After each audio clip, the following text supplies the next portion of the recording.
Squirrel Gaming.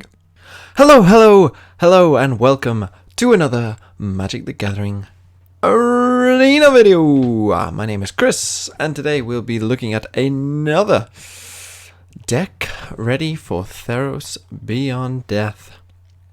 And this time, it's Big Red, which we will hopefully see the return of good old Big Red.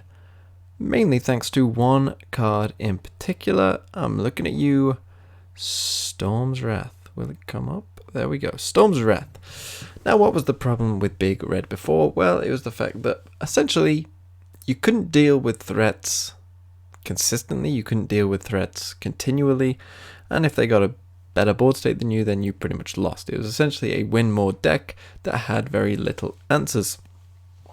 But now with Storm's Wrath, which is a 4-mana sorcery, dealing 4 damage to each creature and each planeswalker, we have a good answer for essentially everything they want to play.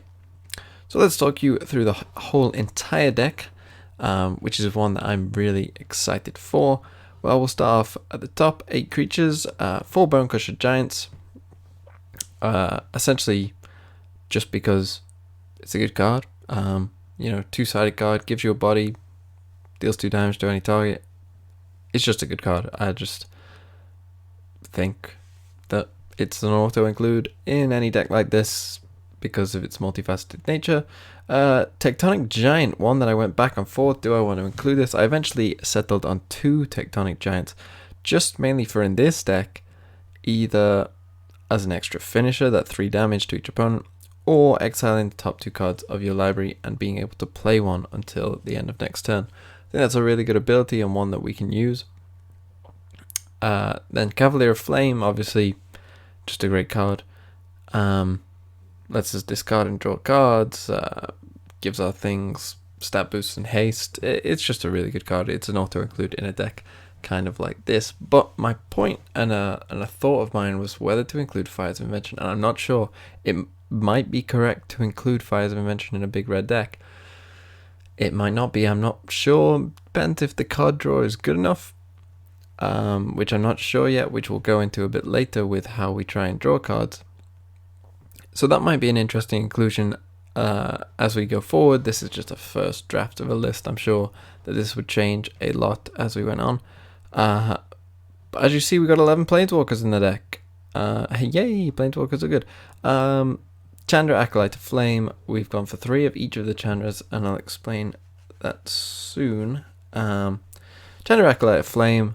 In this deck, honestly, obviously normally you see it used for the 2 elementals coming out, the 1/1s. In this deck, it's probably more so for the other 2 abilities that it has. You know, putting a loyalty counter on every Planeswalker we've got is going to be pretty good for us.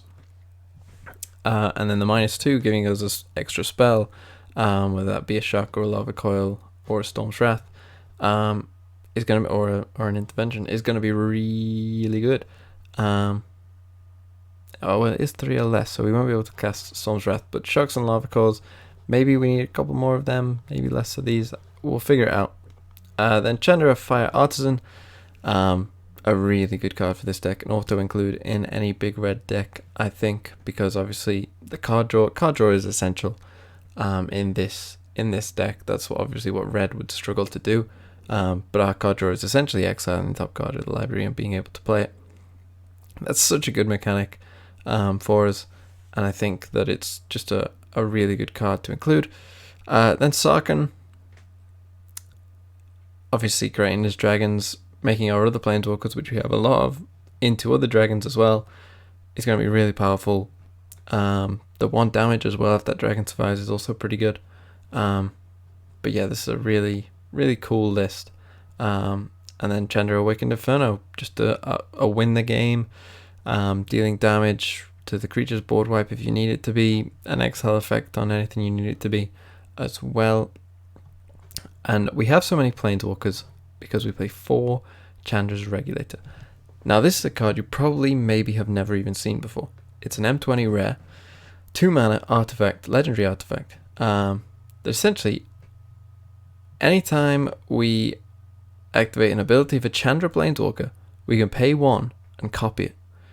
So that means if we want to put a loyalty counter on each trained Planewalker, we can pay 1 mana and have 2 loyalty counters. If we want to -2 and get another thing, or we want to get 4 elementals, we can get 2 again. We can get 4 red elementals, or we can get 2 spells from the grave. With Chant of Fire Artisan, we can exile 2 cards from our library. It doesn't give you the extra loyalty counter, but you get to exile 2 cards and look at them and play them. Or if we get the -7, we get to obviously exile the top 7 cards twice. So we get 14 cards to look at and play.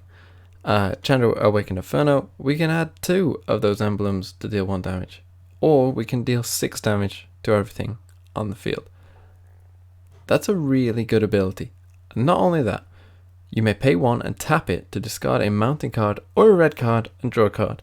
We only play red cards, so we can cycle through anything for 1 mana anytime we want. And the thing is, it is legendary, but we play 4 because the first one can just discard the other ones and cycle through. And this is a really important card in the deck. Maybe it's a bit too slow with the, it's a 2 mana essentially do nothing. But it's such a good card if you can get it going. And with all these Planeswalkers, particularly Chandra, it's why I've included so many Chandras in the deck. It's a really, really good card. I might even be playing too few of some of these. Then we got 10 spells, 4 Perfuferes Intervention. This essentially acts kind of as a win con. The first ability is a bit worse than Banefire. It can be countered. It is a creature that can be killed. But it could also win you the game sometimes, I have no doubt. Or it deals twice X damage to target creature or planeswalker. That's going to kill a lot of stuff. If we pay 3 mana for this, it kills a questing beast. If we pay 4 mana for this spell in total, it'll kill... What's got 6 toughness? That's good. It'll kill anything. It'll kill most things in standard. Yeah, just a really good card. Planeswalkers, we can kill Nissa for 4. She comes down with 5 and then becomes 6, I think, on her first turn. It is sorcery speed, but it's just a really, really good card. Shock. I mean, if you're playing red, you're playing Shock. Pretty much. I doubt there are many red decks that don't play Shock. And Lava Coil, because again, it kills things. It exiles instead, which could be important in this next set with all the escape. We'll see how good escape is. But that could be important as well. Challenge Regulator, I've talked about how that's very important for the deck. Storm's Wrath, again, crucial for this deck, really. Being able to wipe the board reliably. 23 Mountains. Ooh, that's nice. And 1 Blast Zone. Now, the 1 Blast Zone is in there simply because sometimes we might get that Storm's Wrath. Sometimes we need to be able to kill a bunch of low-down creatures, and Blast Zone is an okay way to do that. Again, there are many different ways you could go with this deck. You could go more heavily towards Planeswalkers and maybe even play Chandra Novice Pyromancer, which with Chandra's Regulator acts essentially as ramp. You could play a more creature style, Steamkin maybe, and sort of ramp up that way. You could play Fires of Invention, as I said, and use Blast Zone would obviously be worth probably more there. And honestly, Fires might be the right way of going it. You could go Frenzy, I suppose, and go for maybe a more mid-rangey build. I've gone for more of a Planeswalker-y build. But there are so many different ways you could go with this deck. It really is exciting, actually, because, you might want to go for more of a big control list in red that plays 4 Storm's Wrath, that doesn't deal with these creatures maybe, and goes more heavily Planeswalkers, puts 4 Shocks, puts 4 Lava Coils, puts Chandra's Triumph, is it called? Puts Chandra's Triumph in, puts Slaying Fire in, and just goes for more spells, spell-based, and use Acolyte Flame to -2 to its full effect. And maybe that is the way that we should go with this deck. Fires is interesting though. I'm not sure whether it's the correct choice or not. Obviously we can't play during their turn, which is kind of annoying, but you look at Intervention is a sorcery. Storm's Wrath, sorcery. Lava Coil, sorcery. Do we need to play on their turn? Maybe not. Maybe we go the Fire's way. But overall, I think this is a really, really cool deck, and I'm so glad it's like back. Banefire was one of my favorite cards before it rotated out. Banefire, I just loved finding any way that I could to manage to get to 20 lands or 20 mana and hitting them with a Banefire. I just think that's the funniest way to win of all time. And I really loved Azor's Gateway into Banefire as a win con. It was so funny and so much fun to play. It wasn't very good, but it was fun. You know, 2 mana discard cards isn't good, but once it got flipped, it was a lot of fun. And I love Banefire. I love Banefire. And hopefully this kind of plays in a similar way. It would... I do think this deck could have some legs depending on how quick the meta is. If the meta's super quick, playing Challenger's Regulator is not going to be fun.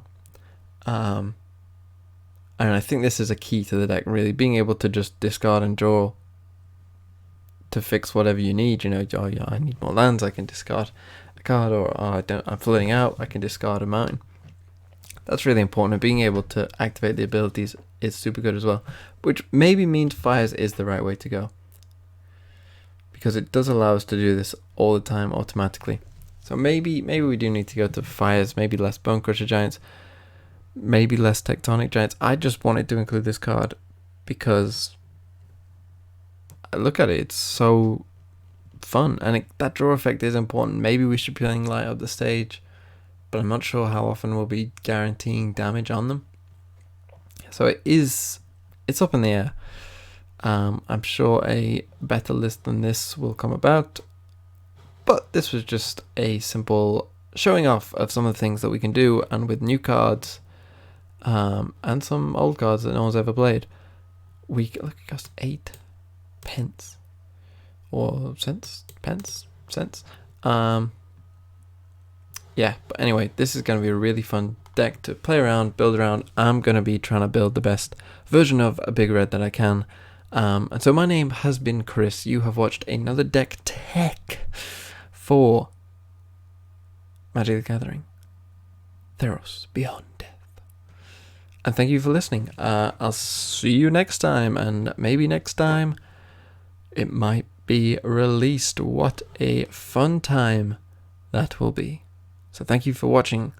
Have a nice day. I'll see you next time.